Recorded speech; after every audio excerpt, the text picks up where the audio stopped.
Hi అండి. ఇవాళ నా వంట స్పెషల్ వచ్చేసి చికెన్ అన్నమాట. చికెన్ కర్రీ తయారీ విధానం నేను ఎలా చేస్తాను అనేది మీకు చూపిస్తున్నానండి. ఒకసారి మీరైతే ట్రై చేయండి. రొటీన్ అయితే కాదండి, డిఫరెంట్ స్టైల్లో చేస్తున్నాను అనమాట. దానికి కావాల్సిన మసాలా ఇదిగో: ధనియాలు, కొబ్బెర, గసగసాలు, హోల్ గరం మసాలా, సోంపు, జీలకర్ర. ఇవైతే మంచిగా వేయించుకుందామండి. ఇప్పుడు కడాయి పెట్టినా కదా, అందులో అయితే ఒక్కొక్కటి వేసి వేయించుకుందాం.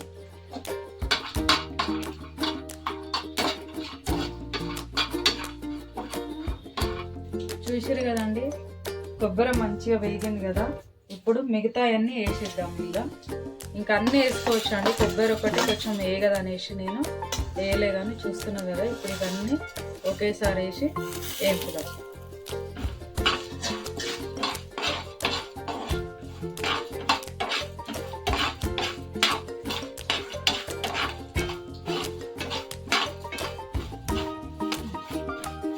ఈ వేగినాయి అని తెలవడానికి మనకు స్మెల్ వచ్చేస్తుందండి, అప్పుడు తీసేయడం అనమాట. మరీ మాడనివ్వద్దు. మరీ ఎక్కువ మాడితే ఏమవుతుంది అంటే కర్రీ టేస్ట్ ఉండదు అన్నమాట. అది మంచిగా వేగిపోయినాయి అనమాట. ఇదిగో కలర్ చూసారు కదా, చేంజ్ అయింది.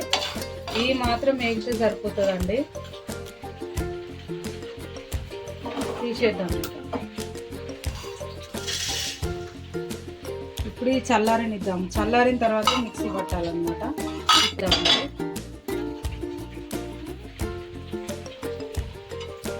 ఇదండి, గిన్నె అయితే మంచిగా వేడెక్కింది అనమాట.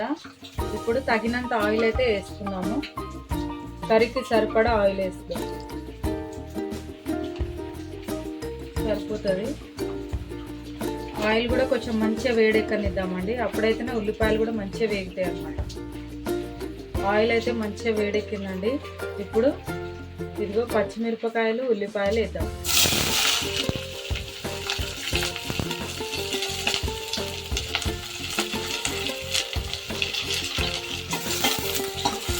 మంచిగా వేగనిద్దాము ఉల్లిపాయ, పచ్చిమిరపకాయలు అయితే. ఎప్పుడైనా ఆయిల్ మంచిగా వేడి చేసుకుంటే మంచిగా వేగుతాయి, కర్రీ కూడా తొందరగా అయిపోతుందండి.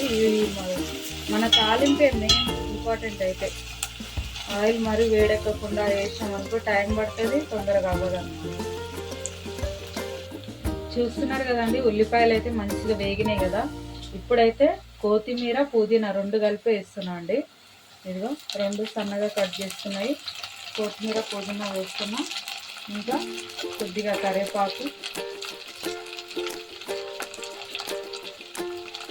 పసుపు. ఇవన్నీ ఇంకొకేసారి వేగిపోతాయి అన్నమాట. ఒక స్పూన్ పసుపు,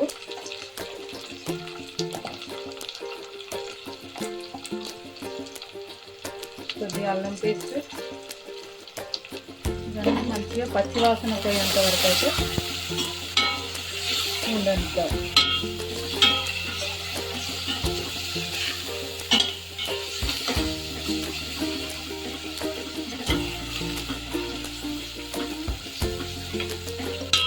నీట్గా కడుక్కున్న చికెన్ అయితే ఇందులో వేద్దామండి.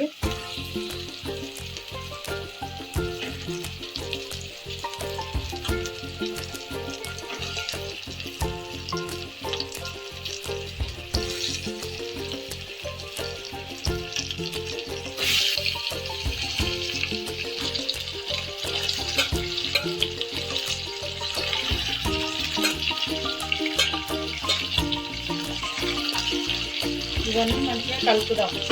కర్రీ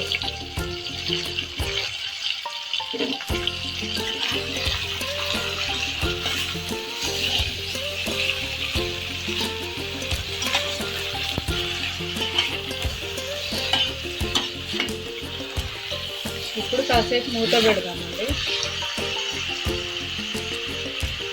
కాసేపు మూత పెట్టి మగ్గనిద్దాం చికెన్ అన్నమాట. ఒకసారి ఎంతవరకు అయితే మగ్గిందో చూస్తున్నారు కదా, మంచిగా మగ్గిపోయి ఆ చికెన్లో ఉండే వాటర్ అన్నీ బయటకు వచ్చేసింది. ఇప్పుడు ఉప్పు వేద్దాం. టేస్ట్కి సరిపడా ఉప్పు,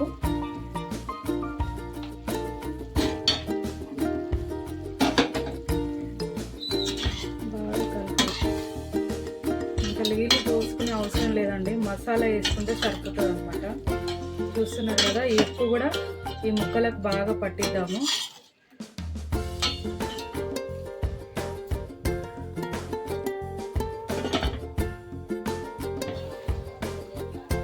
చూసారు కదండి, మంచిగా అయితే ఉడికింది అనమాట. ఉప్పు కూడా వేసినాం కదా, ఉప్పు మంచిగా పట్టింది. ఇప్పుడు కారం వేద్దాం తగినంత, సరిపోతుందండి కారం అయితే. కలుపుకుందామండి. కారం కూడా వేసినా కదా, మంచిగా మగ్గనిద్దాము ఈ కారం కూడా.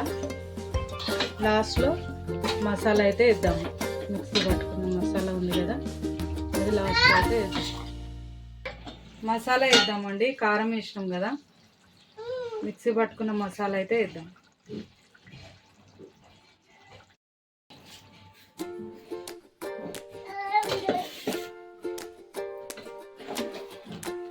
కలుపుదామండి నీట్గా. కలిపి ఆయిల్ పైకి తేలేంత వరకు అయితే బాగా ఉడకనిద్దాము. మసాలా అంతా మంచిగా పట్టేంత వరకు అయితే ఉడకనిద్దాం. మూత పెట్టేద్దామండి. చూద్దాం రండి కర్రీ ఎంతవరకు అయితే అయిందో. చూస్తున్నారు కదండి, ఆయిల్ పైకి తేలిందనమాట. ఇంకా అయిపోయినట్టేనండి, బంద్ చేసుకుందాం మనము.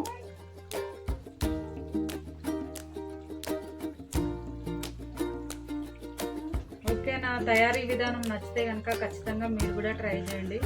టేస్ట్ చాలా బాగుంటుందండి. విలేజ్ స్టైల్లో చేశాను అనమాట.